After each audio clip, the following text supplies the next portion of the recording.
Kaunis kevätpäivä ja koska tänään Mäntyluodon Uniluodossa on avoimet pihatpäivä, niin pyöräillään sinne. Siinäpä näkyy Pihlavan uusi K-Supermarket, eli tuttujen kesken edelleen Juhana. Pyörätie, se on tämmönen kaksijakoinen. Kaupunkihan panostaa Meriporiin todella paljon. Oikealla avautuu sosiaalipenkki. Ja sitten tullaan tähän. Vasemmalta tulee meinaan pyörätie, joka jatkuu sitten tonne oikealle, jonne me ollaan menossa. Edessäpäin jo klassinen Pihlapubi, mutta sinne ei nyt poiketa. Poika polkee ja posti kulkee, paitsi että nyt ei postia jaeta. Oikealla on Pihlavan tori, siellä on näköjään joku kauppias. Esitellään nyt vähän Pihlavaa tässä matkan alkuun. Vasemmalla on pihlavalaisia kerrostaloja. Jos joku venäläinen tuttavani tätä katsoo, niin voin kertoa, että paikka ei ole Svetogorsk, eli vanha Enso. Tämä on Pihlava. Svetogorsk nimittäin on tämmöisiä vastaavanlaisia suomalaistaloja, suomalaisten rakentamia taloja täynnänsä.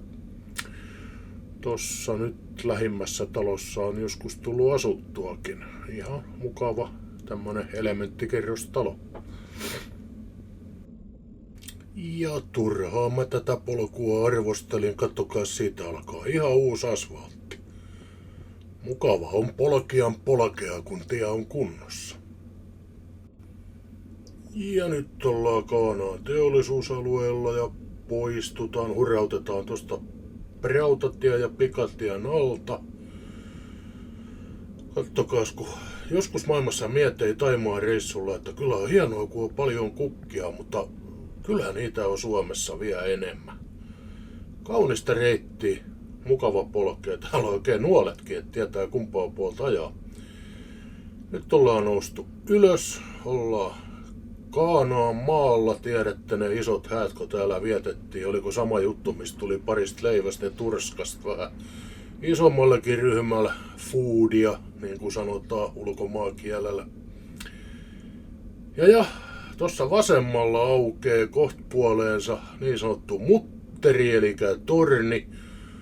Nuoruuden varrella siellä juotiin useampikin Oivatoikan muotoilema tuopposellinen hyvää olutta.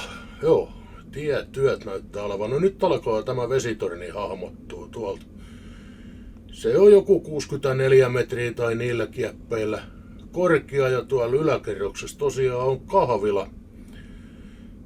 Tänä päivänäkin se on auki vähän vaihtelevasti ja tuohon seinälle järjestetään seinäkiipeilytapahtumia. Mikä se oli? No, kyllä te löydätte internetistä varmaan semmoisen firma, kun niitä tekee. Vasemmalla puolella pyörätietä oleva Kaanaan asutusalue on siitä jännä, että siitä on pikkuinen kävelymatka Yyterin rannoille ja silti tuo Kaanaa on, jos se ei nyt ihan autio, niin aika hiljainen paikka, josta saa tosi edullisesti itselleen vaikkapa kesäasunnon.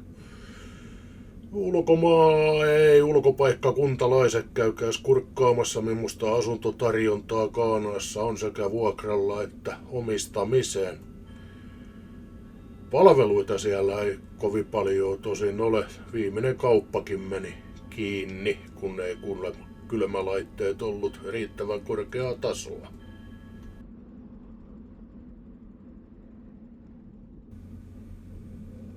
Täältä Kaanaan perukoilta löytyy sitten vielä Meriporin paloasema, eli Kaanaan paloasema. Siinä samoilla nurkilla taitaa olla joku lavatehdaskin, mutta paloasema siinä nyt ainakin esiintyy. Ja jatketaan kohti Mäntyluotoa ja siellä sijaitsevaa Uniluotoa.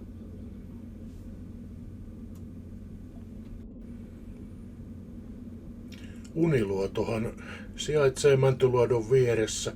Mäntyluodossa on satama, Uniluodossa on asuntoalue. Toki Mäntyluodostakin löytyy kerrostaloja.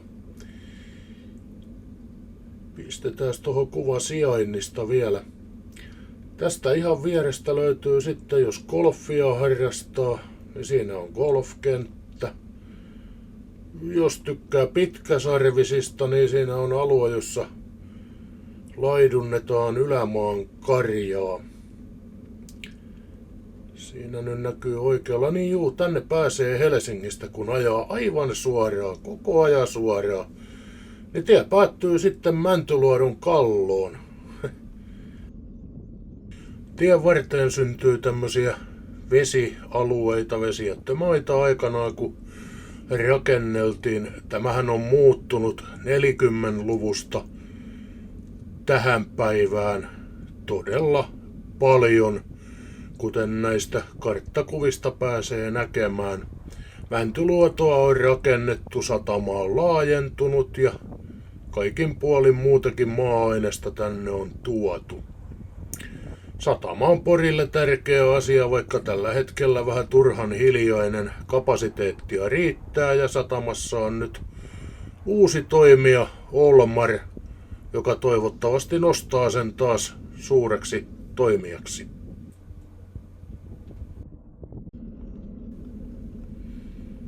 Siinä on oikealla puolella sataman pääkonttori.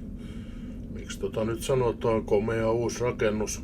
Satamalla on laituritilaa ja koneistoa vähän isompienkin kuormien siirtelyyn. Asemalla muistaakseni oli aikanaan tulli ja mitähän muuta siinä sitten mahtoi olla. Nyt se on jossain muussa käytössä. Ja seuraavana tossa vasemmalla puolella taitaa olla vanha Haklin yhtiön konehalli, tätä nykyään se on Olmarin konehalli. Mitä se poika siellä nyt räplää? Joo, ei kun valokuvaa otetaan. Mitähän se nyt? Joo, silleesti lakkaa nyt leikki. Hei joo, siinä on koirien täyshoitola. Eli jos sulla on koiran kanssa joku säilytysongelma, niin tonne sitten. Siellä hoidetaan ja huolletaan. Joo, nyt siinä lukeekin Olmar seinässä. Siellä on trukit ja monennäköiset satamakoneet säilössä. Ja sitten meillä alkaa edessäpäin näkyä Mäntyluodon hotelli. Paikalliset tunsivat sen aikanaan vihreäkattoisena. Klassikkohotelli toimii edelleen hotellina ja sieltä on komeat näköalat. Varsinkin no se taitaa kyllä ollakin enemmän kesähotelli.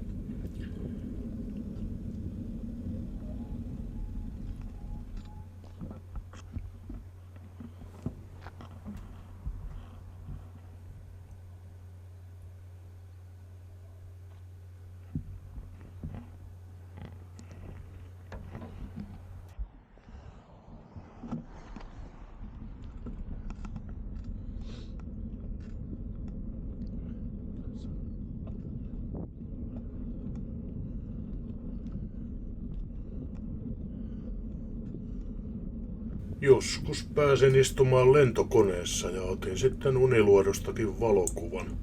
Siinä näkyy noi kerrostalot sekä Uniluodon pientaloasutusta.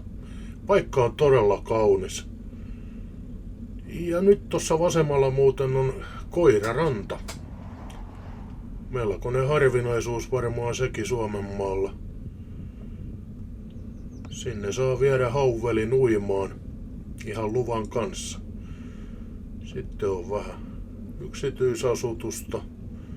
Seuraava rakennus olikin aikanaan poliisiasema. Silloin kun oli vielä paikallispoliisit, Mäntyluodon poliisit tunsi kaikki nurkkakunnan kohelit. Sieltä oli sitten kai helppo poimia pahatekijät joukosta. Muuntaja siellä oikealla on klassikkomalli. Ja nyt tässä on sitten paikallinen ravintola, kahvila, messi, erinomainen lounas, suosittelen. Mä en muista mitä tossa oli, joku viisas varmaan osaa kertoa, mutta sitten tulee legendaarinen Unton baari, eli Unskila. Ei taida toimia enää edes minkään näköisenä, mutta siinä joskus satama-aikaa, kun olin nimimiehenä, niin meinasin mennä syömään ja eipä sieltä ruokaa tullut. Olutta olisi kyllä saanut. Joo, matka jatkuu.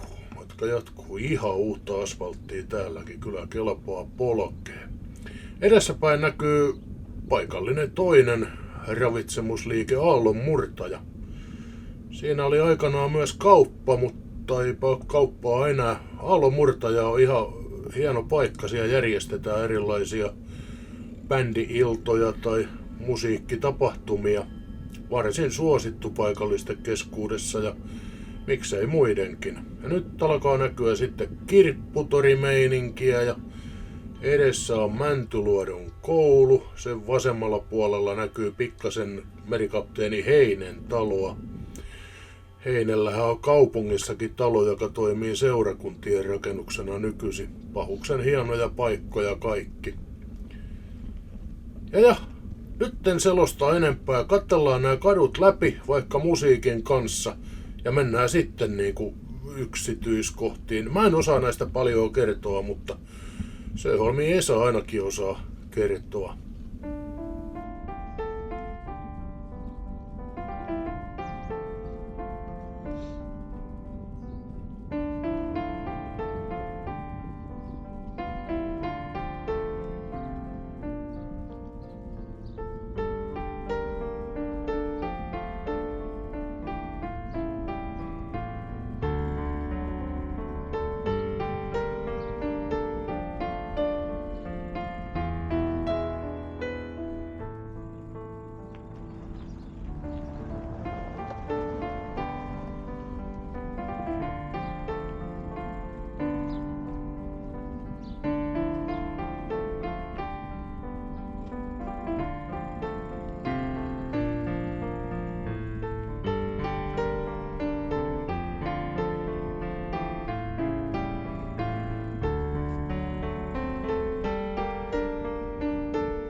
Moro. Mä en ostanutkaan viime vuonna kaikkia pulloja. Yhden vaan. Moro! Terve!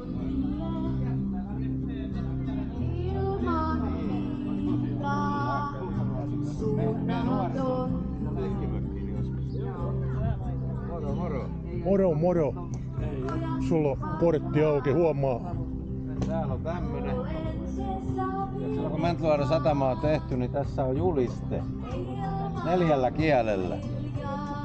Eli tässä näkyy satamakonttori,